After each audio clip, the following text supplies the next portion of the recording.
nanomboka andrano ny fivoriana tsy ara-potoana ho an'ny parlemanta rotonta voaray ho patsa-panjakana ireo mpampianatra 7:30 nandrato fifanana teny amin'ny CRNFP manomboka amin'ny famiarenana ny sokatra nogazana ho any amin'ny ala voajanahary ny fanjakana sy ny mpiaro ny sokatra santiono ambavao ny televiziona malagasy atolotry hafsoa randre mampandry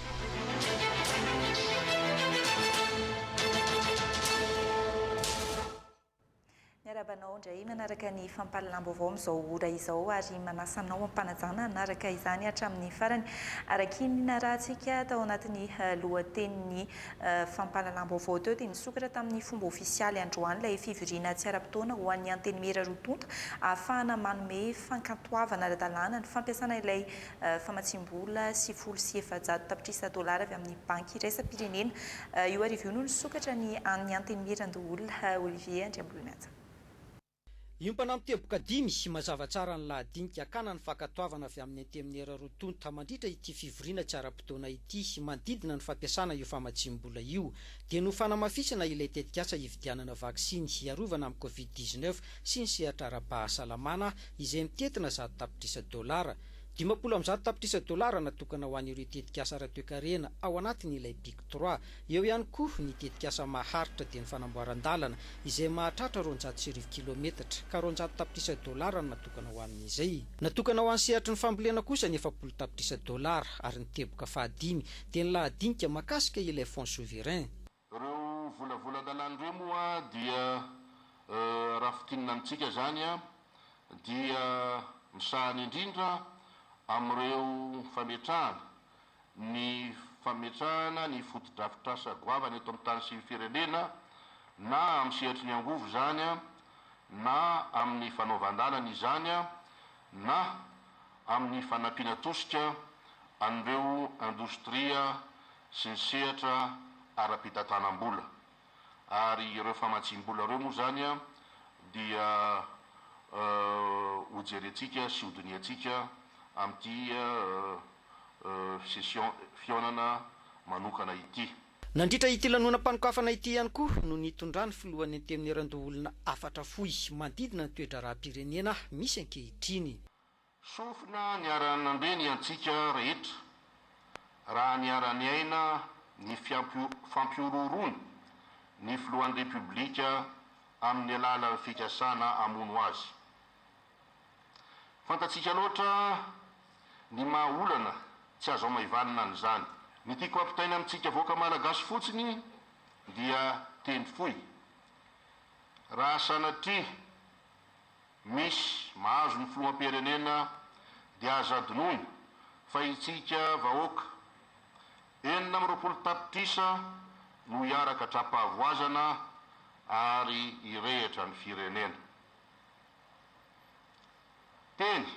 tena tokony ho raisitsika zany koa aoka re atsahatra ny fianiavana sy ny fampitahorana arangaranga eto amin'ny firenena fa tsy asoa velively atsika izany nanotrina sy namea voninahitra izo lanonam-panokafana teto amin'ny lampamaitso anosikely izao ireo mpikambana ao anatin'ny governemanta sy ireo tompon'andraikitra ambony isan-tsokajiny koa ambarako ary zao fa misokatra ny fivoriana tsy ara-potoana faharoan'ny antenimiran-doolona amin'ity taona 2020 ity dia misaotra tompoko lahy makasitraka tompoko vavy ho an'ny antenimiran-doolona izay fa ho an'ny maraina teo kosa no nisokatra tamin'ny fomba ofisialy ny fivoriana tsy ara-potoana ho an'ny antenimieram-pirenena izay natao tamin'ny alalan'ny visioconférence Olivier Andriambolomiatsa eo amin'sany Joelson Randriamparana zava-dehibe ao anatin'ny fampandehanana ny raha-pirenena ny fandiniana amin'ny fankatoavana ny fampiasana io famatsim-bola mitetina $7,700 avy amin'ny banky iraisam-pirenena io izay mitsinjara mitetika asa efatra izay efa voafaritra miampy ny fandiniana ilay fonds souverain hoy ny filohan'ny antenimieram-pirenena tamin'ny fanokafana ity fivoriana tsy ara-potoana ity zava-dehibe tokoa ireo lahadinika 5 ireo satria miantoka ny fampandrosoana ny firenena amin'ny lafiny maro zava-dehibe tokoa ary mbola tsy nisy teto amin'ny firenena raha zany marobola hoentina akatoavana ento izany raha toa ka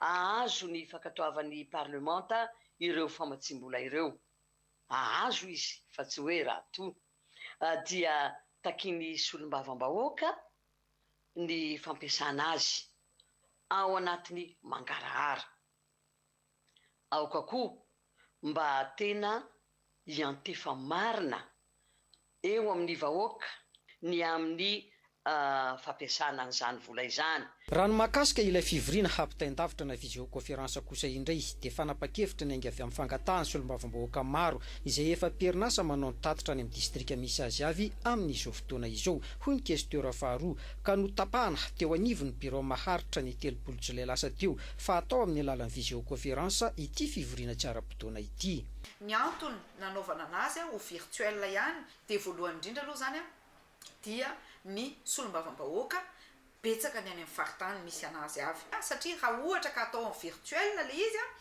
dia mihoatra ny 20 foana ny solombavam-bahoaka mandray anjara amin'izany fa raha ohatra ka natao présentiel le izy dia mino fa tsy ampy 70 ny solombavam-bahoaka tonga satria raha atao ato dia hisy ny motion de censure ny gouvernement oka tena tsisy idiran'izany mihitsy ny anaovana anazy virtuel présentiel satria alohan'ny anao an'izany motion de censure zany dia mila signature ny 2/3 ny député zay feno zay dia zay vao manao latsabato zany eo anatin'izay zavatra voafaritry ny lalàna fa tsy mihoatra ny 12 andro ny fivoriana tsara-potoana ary afaka faranana avy hatrany raha vita mialohan'io fe-potoana io ny lahadinika koa dia ambarako ary fa misokatra amin'ny fomba ofisialy ny fotoam-pivoriana tsy ara-potoana ny anteny miaram-pirenena misaotra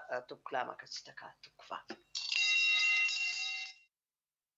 omaly dia namoaka fanapahan-kevitra ny fitsarana avo momba ny lalam-pandrenana fanapahana laharana fa 7 tsipika HCC bara D3 momba ny politika nasionaly ny kolotsaina voarakitra ao anatin'izany fa mifanaraka amin'ny lalam-pandrenana io lalàna io raha tsy ahivina ny taona 2024 no nisy fanovana farany lalàna mahakasika ny politika pirenen'ny kolotsaina maro eo fanovana nentina tamin'io lalàna io natao mifanaraka amin'ny fivoaran'ny zava-misy anisan'ny nisongadina amin'io lalàna io ny fifanomezan-tanana ho an'ny soiombonana amin'ny alalan'ny tanamaro ny famporisihana ny famoronana ara-kolotsaina ho an'ny tanora malagasy ny fiarovana ny kolotsaina sy ny harem-bakoka malagasy sy ny maro hafa fa miroso amin'ny digitalisation andreo manifolda eny amin'ny toam-piantsona ny taxi brosy ny ministeran'ny fitanterana ny fizahantany ary ny famantarana ny toetrandro amin'izao fotoana izao natolotra androany teny amin'ny maki andotam-penaka ny fitaovana ahitana solosaina folo sy rafibaiko na logiciel ampiasaina amin'ny fanaovana manifolda rivaravoanarivo sarotra ny manangona ny mombamomba ireo mpandeha amin'ny alala manifolda raisina ny-taratasy ny manifolda nefa dia tena ilaina betsaka amin'ny fanarahana ireo mpandeha rehetra amin'ny taxi brosy anamorana izany fanangonam-baovao izany iroso amin'ny fampiasana teknôlôjia manomboka izao ny ministeran'ny fitanterana ny fizahantany ary ny famantarana ny toetrandro ka neto amin'ny tobi-piantsonana maki eto andotam-penaka no anomboana azy anampy amin'ny fanatentarahana izany ireto fitaovana vaovao sy logiciel ny arahana tamin'ny OIM na Organisation Internationale pour les Migrations ireto. Ny voalohany io zany dia tsy raisina tsoratra amin'ny tanana tsony ny mpandeha amin'ireny taxi brosy eny mameno an'ireny manifolda ireny fa dia informatisena ilay izy. Dia eo ihany koa zany ny fametrahana ny guichet unique. Zany hoe amin'izao fotoana izao zany mba elana an'ilay hoe la-queue be eto amin'ny gare routière na elana ihany koa amin'ilay mpanera rehetra izay manakorotana ny filaminan'ny mpandeha ihany koa. Ankoatra ny eto andotam-penaka ho aparitaka eny amin'ireo tobi-piantsonan'ny taxi brosy manerana ny nosy izao fomba fiasa vaovao izao. Ho fanaraha-maso ny fizotry ny asa mifandraiky amin'ireo teboka ny vohitra nandritra ny colloque Grand Sud farany teo dia nidina ifotony tany taolany ary ny ministra ny rano fidiovana ary fanadiovana Sely Adonis solitenanay any an-toerana.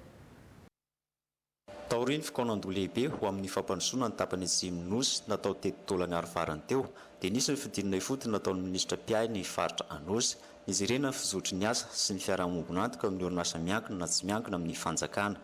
Tao anatin'ny feikevitra ivoaka tao anatin'ny colloque sud izay avy amin'ny andriamatoa filoham-pirenena Andry Rajoelina sy tao anatin'ny fitondran'ny Prime Ministre Christian dia nijery taty fotony ny fandehan'ny asa ary nijery ihany koa ny fiara-miasa amin'ireo mpiara-miombina antoka. Ao anatin'izany ny sehatra tsy miankina izay mandray anjara tanteraka ao anatin'ny fampandrosoana any faritra izany. Ny nametraka fomba fiasa androany miaraka amin'ny faritra, miaraka amin'ireo commune izahay anio ary ny zavatra misy dia nametraka hoe inona ny azo atao ao anatin'ilay feikevitra 12 izay mivoaka tao anatin'ny colloque pour l'émergence du sud.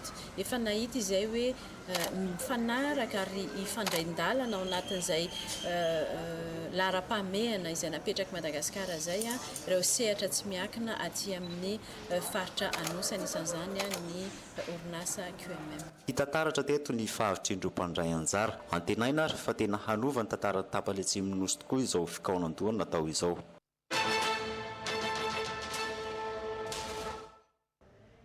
Herinandro sisa dia hiatrika ny fanadinana baccalauréat ireo mpianatra ao amin'ny kilasy famaranana na ankapobeny izany na teknika. Ho an'ireo hanao baccalauréat teknika amin'ity taona ity no hanomboka miatra ilay série vaovao LS ary OSE. Ho ampahafantarina ry Varavaonarivo amintsika izay. Ny 7-12 aogositra izao no tanterahana ny fanadinana baccalauréat ankapobeny sy ny baccalauréat teknika fiodinana voalohany.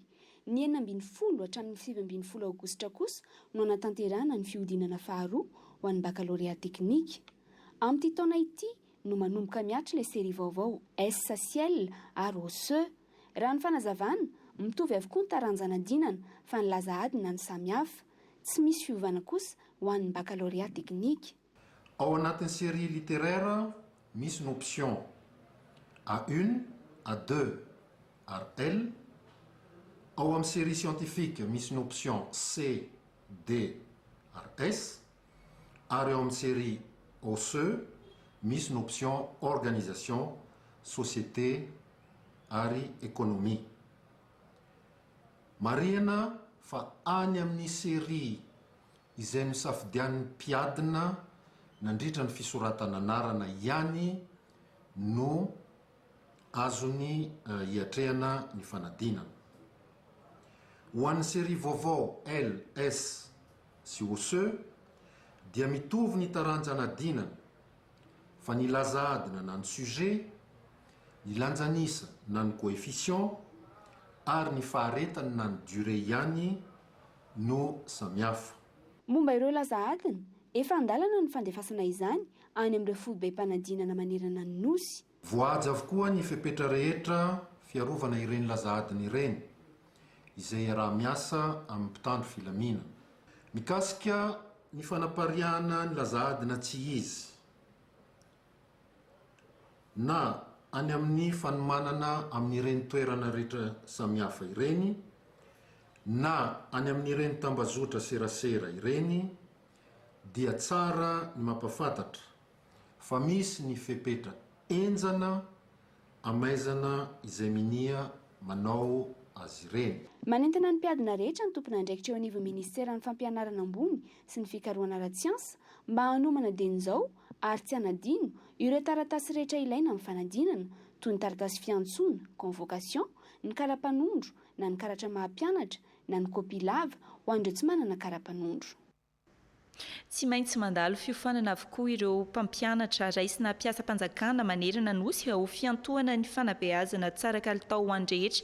Anisan'ny nandrato fiofanana nandritran'ireo taona ireo mpiofana tao amin'ny CRNFP Manjakandriana.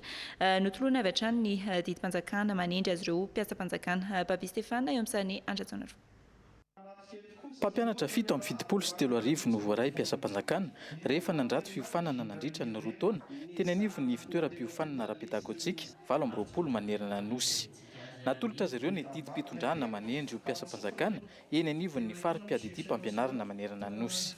Taloha hatramin'izay dia contrat andritry ny enitaona moa fantatsika fa enitaona vao tena mpiasa raikitra dia reto dia tonga dia arreteny azy zany hoe heritaona zany manao stage izy dia président moa zany dia titularisé izy ireo zay mampiavaka azy tamin'ity fitondram-panjakana ity ary dia misitraka n'izany daholo ireo 7 sy 3 arivo ireo. 17 am'zato no nahavita hatramin'ny faran'ny fiofanana teto amin'ny ivon-toeram-piofanana eto Manjakandriana. Izy ireo izay misokajy maromaro arakaraky ny taranjam-pianarana. Fampianarana amin'izy ireo mikasika ny pédagogie sy ny didaktika ary ny administration scolaire.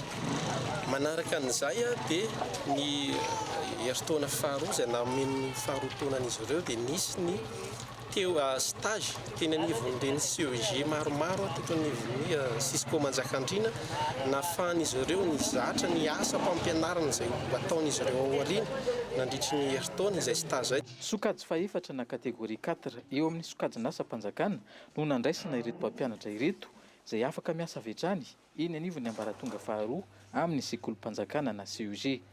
Ankoatra ireo mpiofana nivoaka amin'ny CRNFP moa dia maître Fram 5,00 sy R1 ihany koa no raisina mpiasa-panjakana. Manodidina izay resaka fampianarana izay atranona ao anatin'ny fialan-tsasatra aza ny ankizy amin'izao mitoy ny fanentanana azy ireo amin'ny fiarovana tokony atao manoloana ny Covid-19 sy ny herisetra ara-nofo. Fiara-miasa eo amin'ny Ministeran'ny Fanabeazam-pirenena sy ny fikambanana SOS no nahafahana tanteraka ny hetsika raha ny tatitra Aurélia Rafringa sy Firarjana. Sekoly miankina sy tsy miankina amin'ny fanjakana mahery ny 200 no efa nisitraka ity fanentanana ity ho an'ny faritra Analamanga manokana nanomboka ny volana Novambra lasa teo ka hatramin'izao fotoana izao. Ny Ministeran'ny Fanabeazam-pirenena manampy ny communauté scolaire zany indrindra ny ankizy amin'le hoe ilaina ny fiverenana an-tsekoly dia mila manabe ny olon-drehetra zany sika mifototra aty an-tsekoly hoe mila mianatra zany sika miaina miaraka amin'ilay otrikaretina na mbola eo ara ny valanaretina fa miazona ireo fihetsika sakana na le atsotsika hoe geste barrière dia ny kasibosy izay ny fihetsika hoe mielanelana ray metatra ny fanasana tanana matetika. Omena fahafantarana ihany koa zany le ankizy hoe hahay hitandrina ny tenany amin'ny resaka herisetra ara-nofo amin'ny ankapobeny. Zaho ny aretina mandalo zany velesina dan'ilay vola toto. Ny antsika tonga dia hoentina amin'ilay fomba gasigasy any. Ngaho moa mbola tsy kobon'la fa saka malao citron le mavita raha jiaby e. Fomba iray ahafahana mampita ny hafatra amin'ny ankizy ny marionnette izay ampiasay ny fikambanana ASOS. Tsika moa zany dia mikaroka foana hoe ahoana ny ahafahana mandresy lahatra ny fiarahamonina amin'ity ady amin'ny coronavirus ity. Dia izay no anisan'ny safidinay anankiray satria tafiditra ao anatin'le hoe approche enfant famille enfant communauté dia akoatran'ny hoe ahaizan'le ankizy an'le ataontsika hoe geste barrière ahafahany soroka ny ady amin'ny coronavirus dia zareo koa avy eo zany ohatrany hoe mandresy lahatra ny ray aman-dreny mandresy lahatra ny zokiny mampita an'le hafatra ao an-trano ao anatin'ny fiarahamonina mahakasika an'izay ady amin'ny coronavirus izay. Faritra roa manerana ny nosy no voakasika tamin'ity fiara-miasa andiany faharoa ity.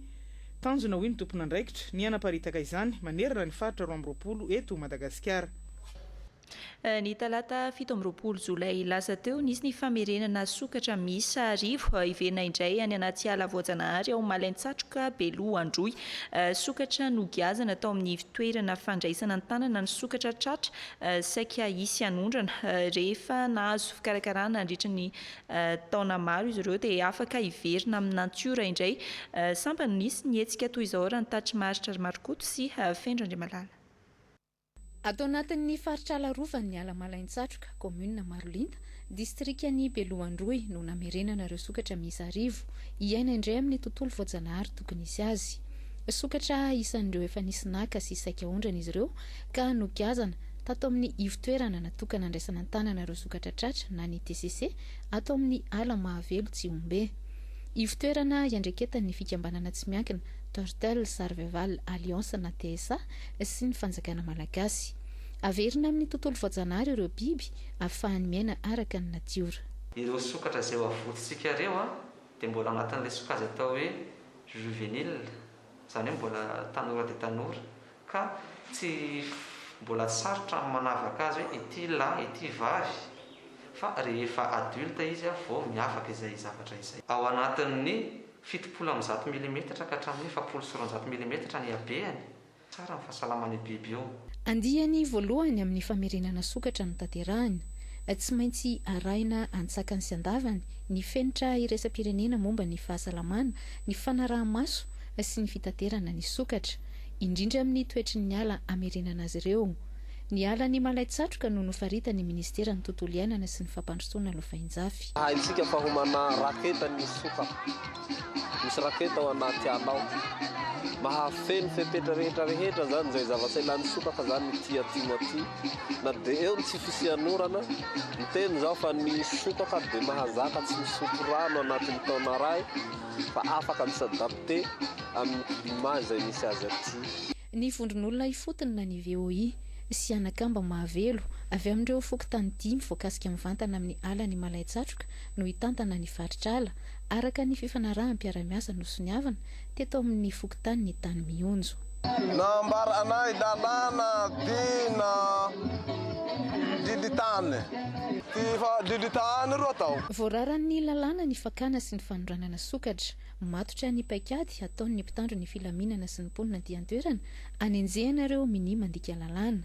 Ahafahana mahita sy manara-maso ireo sokatra ihany koa dia nopetahana puce elektronika tsirairay avy izy ireo, fantatra daholo noho izany ny toerana misy azy. Na andro na alina dia vonona lalandava ny amin'izay andraikitra sy adidy masina zay ety amin'ny kompanina Ambovombea izay tompony ty faritra misy atsika titya dia nisy fampiofanana natao ho fiaraha-miasa amin'ireo olom-pirenena ity fotony sy ny mpisehatra rehetra izay misahana na misehatra ao anatin'izay fiarovana an'ireo tontolo iainana sy ireo harem-pirenena ireo. Fiarovana ny sokatra tsy ho lany taranaka, fanomezana asa ny mponina diantoerana ary miampitohana iadina amin'ny kere isan'ny sahan'ny TSA ireo. Nozaraina fotsimbary 20 kitapo ny mponina teto an-toerana ary notolorana bisikileta ny polisinala. Tsy tokony akabidy miompampana ny vidin'ny arina fandrehitra na ny zava-misy any Moramanga izay anisan'ny mpamatsy any Antananarivo renivohitra. Xavier Ratolotsoa, sotenanay any Moramanga. Mampikaikaiky ny mpanjifa ao an-drenivohitry Madagasikara ny fisondrotry ny arina fandrehitra tato ato. Raha ho an'ny distrikany Moramanga izay mpamatsy charbon ny ao Antananarivo sy ny manodidina nefa dia tsy nihetsika ny vidiny tsy akora fandrahoana sakafo ity, fa mijanona ho R2,00 hatramin'ny 5,00 ny iray gony mena rirana. Nambaran'ireo mpivarotra manamorona ny lalam-pirenena faharoa sy fahaefatra amby 70 fa tonga eny amin'ny mpamokatra mihitsy ireo mpividy avy any Antananarivo no mahatonga ny fisondrotany ny vidin'entana. Mahatonga an'le charbon miakatra eto aminay zao le avy Antananarivo mampakatra ny vidina charbon. Dia tsy mety miakatra kely koa izay mivarotra an'le izy. Ny sape zao namarotanay charbon dia R2,00 ny iray gony eto namarotanay. Dia ny kinilina 5,00. Raha ho an'ny orinasa fanalamanga dia nambaran'ireo teknisiana miandraikitra ny ala fa ampahany kely amin'ny famatsiana harina no sahaniny noho izy ireo mifototra amin'ny famokarana hazo vaventy ilaina amin'ny fanaka sy tao-trano ary ireo filana hafa mikasika ny hazo kesika. Ny activité principale na fanalamanga dia mpamokatra bois d'œuvre ary ny arina dia activité secondaire zany hoe tsy io zany lay tena vokarin'ny fanalamanga fa loka izay vokatra avy amin'ny fitrandrana izay amikambony amin'ny fitrandrana zany no avadika arina. Ny orinasa dia tsy mivarotra mivantana ny vokatra arina fa tamberim-bidy no alain'ny fanalamanga na ny redevance.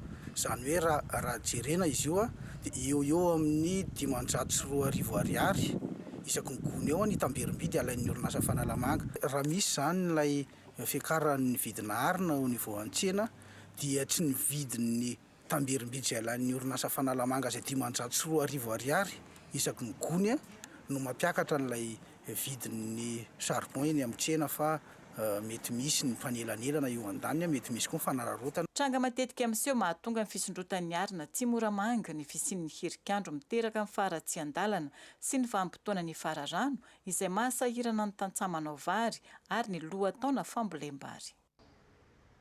Nandritra ny fanamariana ny andro maneran-tany ho an'ny alaonko zanaonko misa valo alina no volena tao Ambatotsambo commune Manombo district ny Toliara faharoa nandray anjara tamin'izany Ciel Landerno.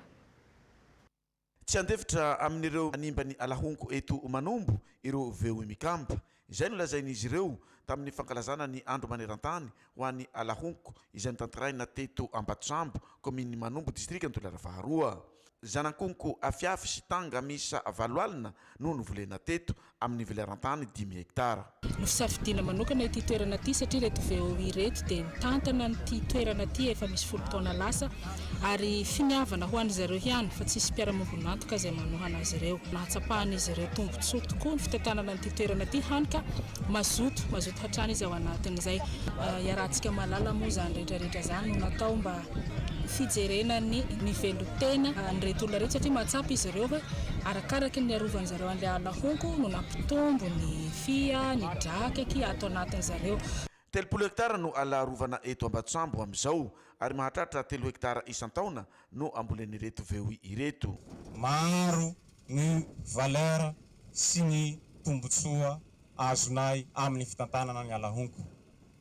Eo ny fandraisana anjara amin'ny resaka tontolo iainana sy ny anjanomasina satria ny alahonko ato Ambatotsambo mamatsy ny velara ny riaka izay amelomany fokon'olona fo. Nandray anjara amin'izao fambolena izao ireo mpiasam-panjakana miankina na tsy miankina amin'ny fanjakana eto Toliara ary mirefy 400 alina hektara ny alahonko arovana ato amin'ny faritra Atsimo andrefana. Tantsaha madinika avokoa ny 20 isanjato ny malagasy mahatsiaro voatotoina sy ny sehatra mizy azy ireo noho ny fiovaovan'ny toetrandro miaina ny vokatra sy ny vola miditra tsy mifanaraka amin'ny fiakaran'ny vidim-piainana. Mamsoa Hortensia eo amin'ny sarin'ny tantely Andriambelo. Miantraika mivantana amin'ny fari-piainan'ireo tantsaha madinika ny fiakaran'ny vidim-piainana manampitrotraka ny vokatra tsy teraka ny fiovaovan'ny toetrandro izay tena manimba ny vokatra.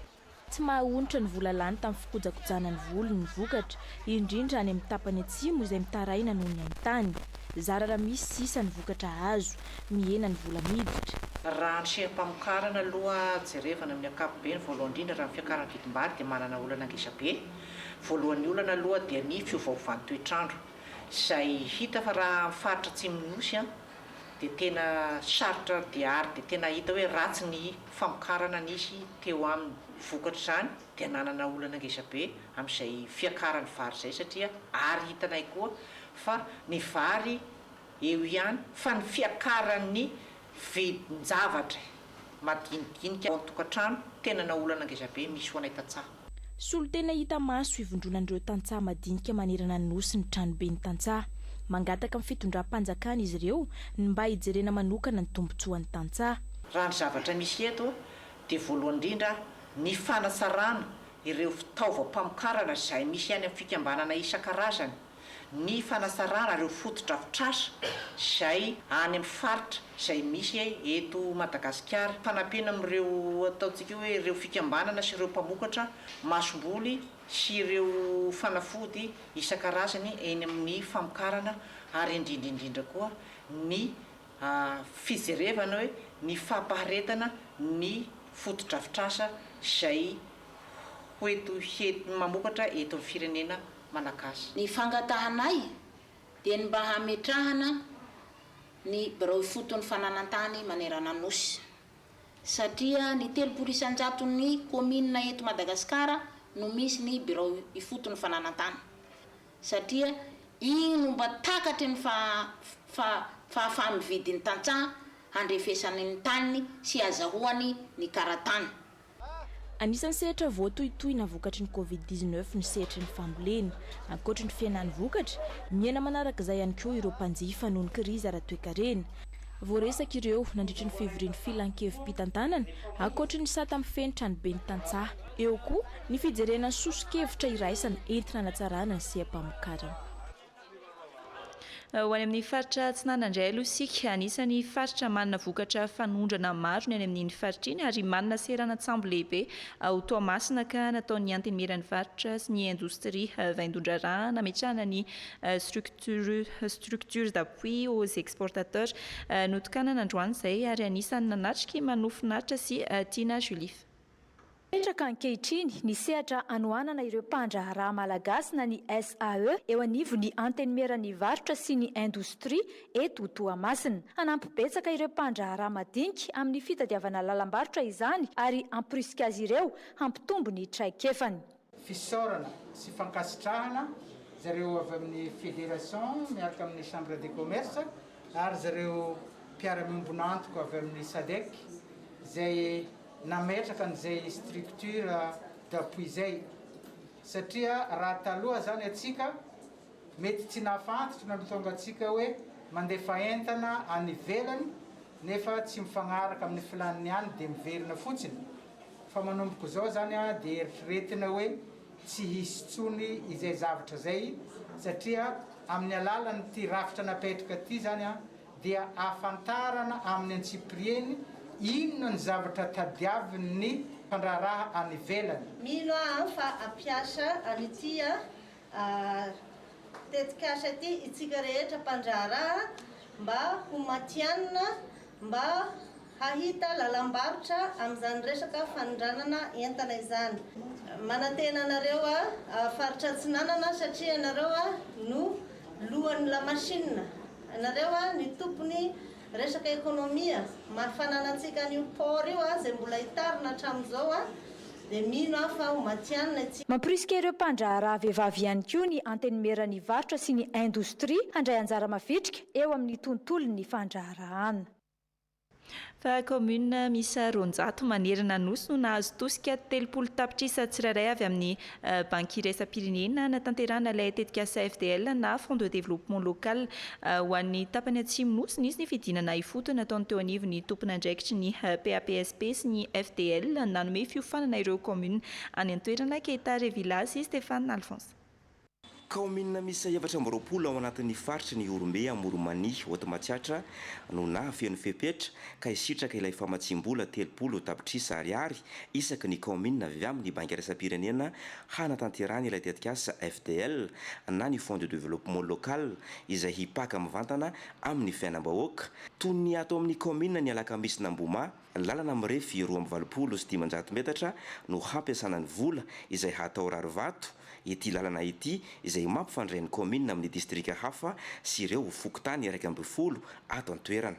Antony moa dia ny hoe nisy ny fakakevitra tamin'ny fokon'olona indrindraindrindra izay natao tany aloha taty aoriana zany nitombiasinay dia mbola naka-hevitra ary nampianay ny entité maro roa ny mpitatitra sy ny mpivarotra satria ny mpitatitra anisan'ny mampiasa an'ity ny mpivarotra koa anisan'ny mampiasa an'ity satria rehefa tonga ny andro lakamisy dia misy mpivarotra be dia be izy ity kanefa ny olana dia rehefa morana ny andro dia feno fotaka be ity dia sahirana ny mpivarotra sahirana ny mpitatitra dia niverinay ary tanterahanay ny hoe rehefa mba vita pavea dia mba miditra makaty ny taxi borosy amin'ny lakamisy dia mba eto izy ny mamory olona sy ny mamory ny entana dia mba malalaka ny arabe tsy isian'ny fitohanana. Fa alohan'ny hanatanterahana ireo tetikasa ireo dia nisy ny fampiofanana ireo commune voakasika. Ao anatin'izay ny tsenam-barim-panjakana tahaka an'izay ihany koa ny fitantanana ny fikosakosana ny fototra-fitrasa ny fitantanana ny compte-pitantanana ny fanaovana tatitra isan-karazany indrindrandrindra ny fitsinjovana ny ara-tontolo iainana sy ny ara-sosialy sy ny fitantanana ny fitorohana. Fa eo amin'izay fanajana ny tontolo iainana izay dia misy ny fenitra izay tsy maintsy arahana. Ny commune moa zany dia nisafidy tanteraka amin'ny fanorenana sekoly io miampy ny toerana fivoahana dia miampy ihany koa ny fanorenana toerana fidiovana dia miampy ihany koa ny fanorenana fanariam-pako indrindrandrindra ny fitarihan-drano. Ny FDL, ny ministeran'ny ati-tany sy ny fitsinjaram-pahefana, ny PAPSP no miara-mombonantoka amin'izao fanatanterahana izao tetikasa izao. Marihana moa fa commune misy Ronjato manerana ny nosy no hahazo famatsimbola avy amin'ny banky iraisam-pirenena. Anisan'ny seha-piariana manana ny maha-izy azy any amin'ny faritra atsimo atsinanana ny kafe ary manondrana ny ivelany mihitsy azy miaina nefa ny vokatra amin'izao fotoana izao raha ny tatitry Juliana Valeria sy Taina Flavia. Anisan'ny vokatra nahafantarana ny faritra atsimo atsinanana ny kafe. Izy no seha-piariana no vidin'ireo mpanjanaka nampiroboroboana taty an-toerana noho ny kafe mety amin'ny toetana aty amin'ny faritra atsimo atsinanana. Na ny antsarany vokatra na ny amarony dia anisan'ny nalaza tamin'izany taty an-toerana. Manondrana ny ivelany mihitsy aza mbola tamin'ny andron'ny kompania Marchaz sy Leoanaz. Mahatratra any amin'ny 570 rial taona ny vokatra tamin'izany tany ho any amin'ny taona 770 menamena isa-taona izany vokatra izany raha toa ka mahery ny 3,000 taona ny vokatra ho an'ny faritra atsimo atsinanana tamin'ny taona 2020. Amin'ity taona ity dia zara raha manana vokatra kafe 500 taona ny faritra atsimo atsinanana, ambany dia ambany ihany koa ny kalitao. Efa mivoatra lavitry ny famboleny olo ambadikany. Gnasikany ambola mipetraky amin'ny famboleny nety faharazana. Gnasika zasy la mamboly da hoe atao amin'izay hoapy afahagny mihinana, ividianany vary, ividianany siramamy, ividianany menaka. Fa sy mamboly misizo esena. Manampitrotraka ireo ny ahitana tao anatin'ny 3 volana tamin'ity taona ity izay fotoana nampahamelana ny kafe. Maro ireo tetikasa manoana ara-teknika sy manome tolotra ireo tantsaha, saingy ny zavatra hita dia mirona betsaka any amin'ny seha-piariana toy ny jirofla sy lavanila izy ireo. Resaka kolotsaina indray aloha sika satria napetraka ny mpanjakan'ny bara iantsasany Vohibe lanonana mandala ny fomban-drazana no nataon'izy ireo tamin'izany raha ny tatitry Davidson Andrianantenena.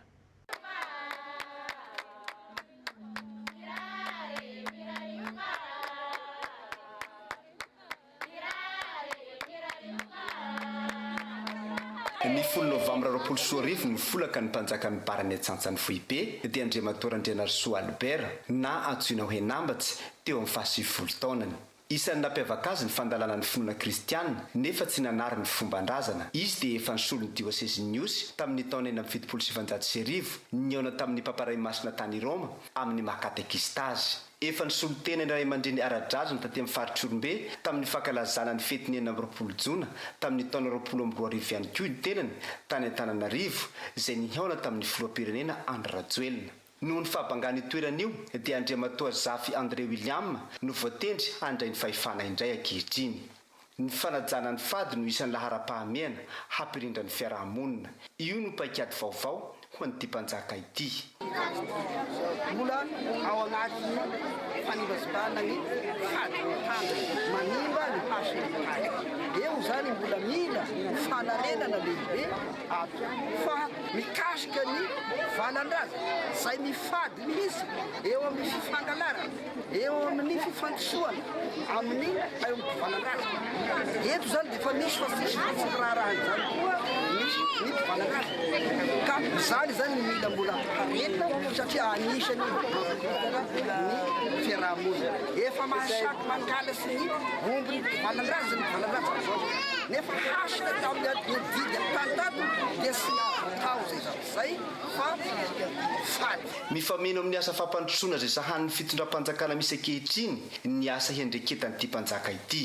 Zana tanàna simy 70 ny feheziny, manana masin-drano 20 ary lefitra iray na antsoina hoe ragnitsy. Manana irakiraka na partizan 7 izy, ireo no hiara-miasa aminy. Vonina hifanometanana sy hiara-miasa amin'ity mpanjaka ity ny solotena mpanjakana misy aty an-toerana.